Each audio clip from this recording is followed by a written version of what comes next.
Ya teman, kembali lagi sama saya dan di sini saya kedatangan suatu casing dari Techwear. Seperti contoh yang ada di sini, dia itu adalah casing gaming, tipenya adalah MATX.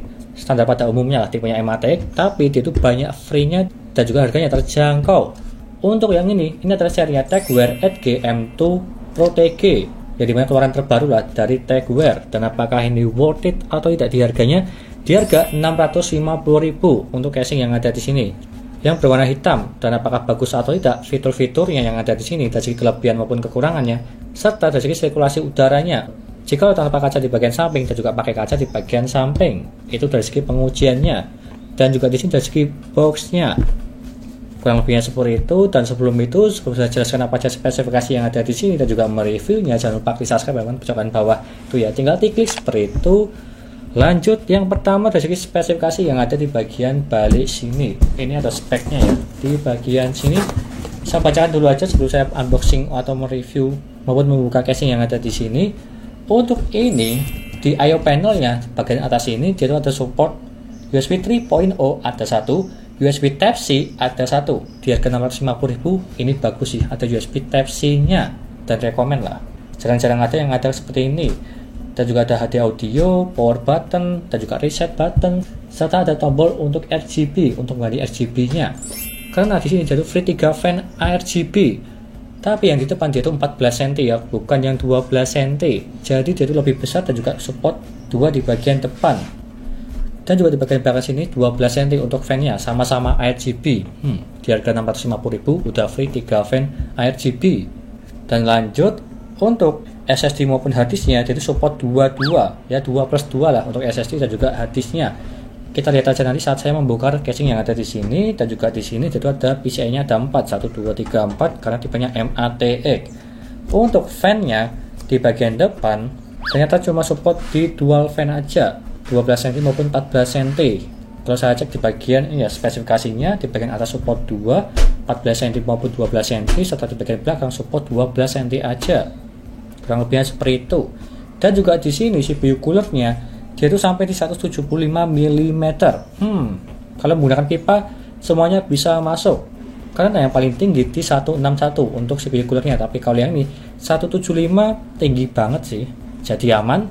Dan juga di GPU-nya support sampai 330 mm. Jadi VGA triple fan itu bisa lah untuk di sini.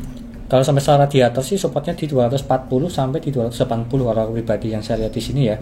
Apalagi dari segi fan-nya tersebut yaitu 14 cm supportnya di bagian depan maupun di bagian atas. Kurang lebih seperti itu dari segi spesifikasinya. Dan juga di bagian samping sini dia itu menggunakan tempered glass. Tapi membukanya di bagian samping sini aku suka sih, bukan di bawah di bagian sini maupun di bagian sini, dan juga bukan tipenya jendela. Ini cuma ditarik aja. Tapi sebelum itu, ku pindahkan dulu untuk ini boxnya. Ini ya supaya lebih jelas. Untuk kaca yang ada di sini, hati-hati untuk membukanya. Kalau bisa di bawahnya tersebut dikasih karpet atau mousepad seperti contoh yang ada di sini supaya lebih aman kalau jatuh di bawah. Ini saya buka dulu ya. Sampai keluar. Nih, tipenya ditarik, jadi ya itu simple, tinggal tarik aja di belakang. Kalau yang bagus, tipe jendela dan juga ditarik seperti contoh yang ada di sini, dia itu simple, bukan di baut seperti yang ada di biasanya di harga-harga murah. Jadi ini terbilang bagus. Dan juga hati-hati ya untuk memegang tempered glass yang ada di sini. Aku kasih bawah dulu. Dan di bagian sini menambahkannya tidak ada power supply cover ya, karena dia itu tertutup semua dari segi besinya, jadi nggak kelihatan. Tapi nggak masalah sih, itu opsional, ada yang suka ada yang tidak. Di bagian sini tipenya MATX. Dan juga di sini free fan-nya 12 cm di bagian belakang. Kita cek di bagian depan, dia itu tipenya mesh, ada logo Techwear di bagian depan sini ya, cakep lah. Di sini tidak ada untuk dust filternya, jadi kurangnya seperti itu. Dust filter tidak ada di bagian depan sini.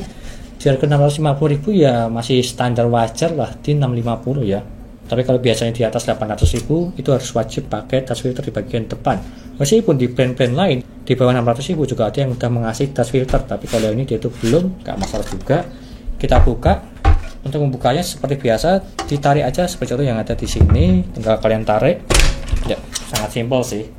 Ya, kalau semisal ditambah dust filter sendiri bisa sih, supaya tidak kotor-kotor banget kalau sudah beberapa tahun. Dan seperti ini untuk penampakannya. Dan juga di sini untuk fan-nya 14 cm, terbilang besar ya. Dan juga tipenya RGB. Dan lanjut di bagian atas sini, dia tuh ada dust filternya, bagus lah dust filter.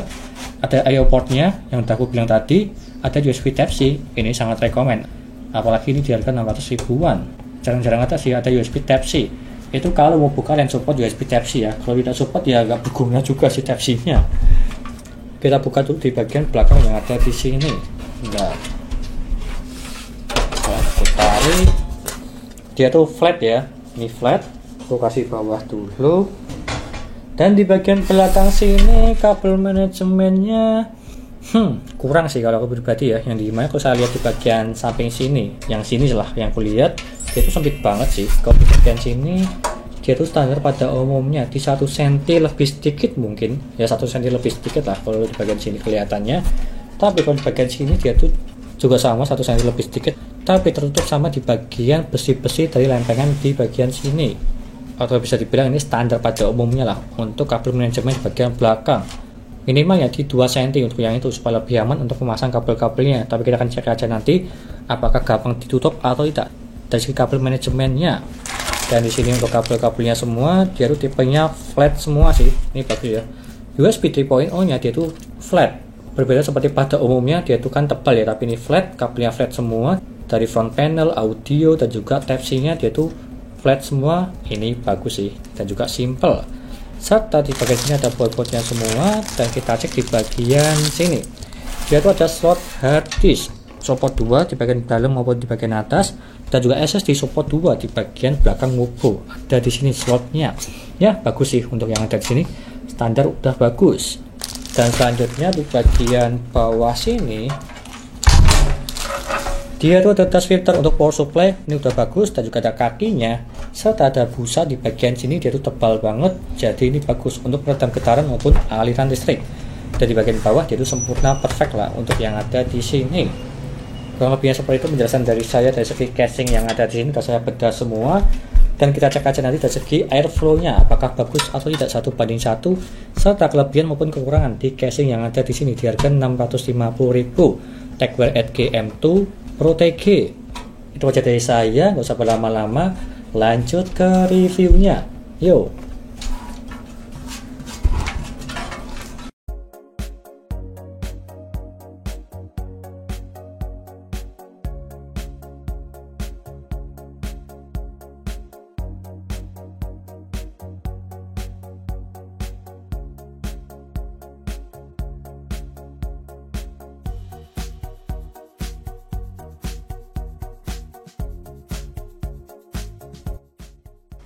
Lanjut yang pertama dari segi suhunya, jika lo tanpa kaca di bagian samping dan juga memakai kaca di bagian samping. Yang pertama tanpa kaca dulu. Untuk minimal yang mendapatkan di 35 derajat, serta maksimalnya di 66 derajat. Untuk minimalnya cuma diem aja di desktop tidak ngapa-ngapain, dia mentok paling bawah di 35 derajat. Serta maksimalnya saya tes di Cinebench R15 5 kali berturut-turut, dan dia mentok paling tinggi di 66 derajat tanpa kaca. Dan kalau kita bandingkan pakai kaca di bagian samping, untuk minimal yang mendapatkan di 35 derajat, serta maksimalnya di 67 derajat dengan pengujian yang sama semua. Dan kalau kita bandingkan dari segi minimalnya, sama. Kalau yang maksimalnya terpaut 1 derajat lebih panas memakai kaca samping. Jadi nggak masalah sih kalau yang ini, masih terbilang dingin. Meskipun belum sempurna di bagian maksimalnya, ini masih bagus. Yang penting tidak sampai di atas 5 untuk maksimalnya dari segi perbandingan suhu. Lanjut ke kelebihannya. Yang pertama, suhunya dingin, dibuka maupun ditutup seperti yang saya uji sebelumnya. Dari segi sirkulasi udaranya dia itu bagus. Cuma terpaut 1 derajat dari segi suhu maksimalnya, ini bisa dibilang wajar atau nggak masalah lah untuk pengujiannya. Lanjut yang kedua, tempered glassnya dengan tipe geser. Kalau yang geser maupun jendela itu bagus, tapi kalau yang baut ya di harga 600 ribuan bisa dibilang kurang kalau yang itu. Lalu yang ketiga, support CPU cooler up to sampai di 175 mm. Jadi intinya semua CPU cooler menggunakan pipa, dia itu support lah untuk yang ada di sini. Radiator up to sampai di 280 mm. Cuma support di maksimal dual fan yang dimana 12 cm maupun 14 cm. Di bagian depan maupun di bagian atas dia itu bisa. Setelah GPU sampai di 330 mm. Triple fan dia bisa lah untuk yang ada di sini dari segi VGA-nya. Lanjut yang keempat, terdapat dust filter di bagian atas maupun di bagian bawah. Meskipun di bagian depan dia itu belum ada, ya masih opsional juga sih untuk yang ini. Gak masalah lah di harga 600 ribuan. Yang dimana ada beberapa casing di harga yang sama seperti contoh yang ada di sini, dia itu belum ada dash filter depan. Jadi gak masalah kalau yang itu. Lalu yang kelima, terdapat USB 3.0 dan juga USB Type-C di bagian I/O panel. Bisa dibilang ini suatu kelebihannya, dan juga jarang-jarang ada di harga segini 600 ribuan ada USB Type-C. Tapi tergantung kubu kalian support atau tidak untuk Type-C yang ada di sini dari segi colokannya. Lalu yang keenam, ada slot hard disk maksimal 2 ditumpuk atas bawah serta SSD maksimal 2 di samping kiri kanan. Jadi ini udah bagus standarnya lah. Maksimal 2 hard disk, maksimal 2 SSD. Lanjut yang ketujuh, kabelnya flat semua dari USB 3.0, Type-C, front panel maupun audio. Dia tuh flat hitam semua di bagian belakang, jadi baguslah untuk menyamarkan dan juga gampang ditutup dari segi manajemen kabel. Lalu yang kedelapan, ada karet atau busa di bagian kaki casing. Ini perfect lah di bagian bawah, yang dimana dia tuh ada kakinya cukup tinggi, serta ada busanya cukup tebal, jadi aman untuk yang ini. Lalu yang terakhir, dia tuh mendapatkan free fan 3 fan ARGB, yang dimana 14 cm ada 2 di bagian depan, serta 12 cm di bagian belakang. Yang penting dia tuh ARGB bisa diganti di bagian tombol atas di bagian I/O port. Lanjut ke kekurangannya. Yang pertama, tidak ada power supply cover di bagian samping. Ini opsional ya. Ada yang suka, ada yang tidak. Kalau aku pribadi terbilang suka ya, supaya kelihatan power supply apa yang kalian pakai. Tapi kalau kalian suka yang clean, ini cocok sih, yang dimana dia itu tertutup semua dari segi kiri sampai ke kanan. Lalu yang kedua, space kabel manajemen di bagian belakang cuma support di 10 mm atau di 1 cm aja di bagian belakang. Tapi ya 1 cm lebih sedikit lah. Meskipun bisa ditutup, tapi itu agak sulit untuk yang ada di sini. Dan apalagi kalau menggunakan power supply kabelnya besar-besar atau yang seperti ular, ini kurang rekomen sih. Tapi kalau misal kabelnya flat, masih nggak masalah lah untuk yang ini. Lalu yang ketiga, belum menemukan lagi, silahkan komen aja di bawah. Menurut kalian, apa kekurangan casing yang ada di sini? Setelah kalian melihat video ini ataupun sudah mempunyai casing ini, TechWear Edge M2 Pro. Dan lanjut ke kesimpulannya. Di harga 650.000, apakah ini worth it atau tidak? Kalau aku pribadi terbilang ini worth it lah di harga 650.000, yang dimana tipenya MATX. Dari segi keunggulan yang lainnya, dia tuh udah suhunya dingin, kacanya dibuka maupun ditutup, serta tempered glassnya dia tuh geser, sangat gampang dibuka maupun ditutup, serta support USB Type-C di bagian I/O port, dan juga free fan 3 fan ARGB, supaya bisa disesuaikan warnanya. Kurang lebihnya seperti itu. Dan jika kalian berminat untuk casing yang ada di sini, TechWear Edge M2 Pro, silahkan beli aja, linknya ada di deskripsi untuk yang ini. Sekian dari saya, terima kasih sudah menonton, dan juga jangan lupa like dan subscribe, serta nantikan video lainnya mengenai review part PC seperti yang ada di sini, casing, SSD, VGA, dan juga yang lainnya. Terima kasih sudah menonton.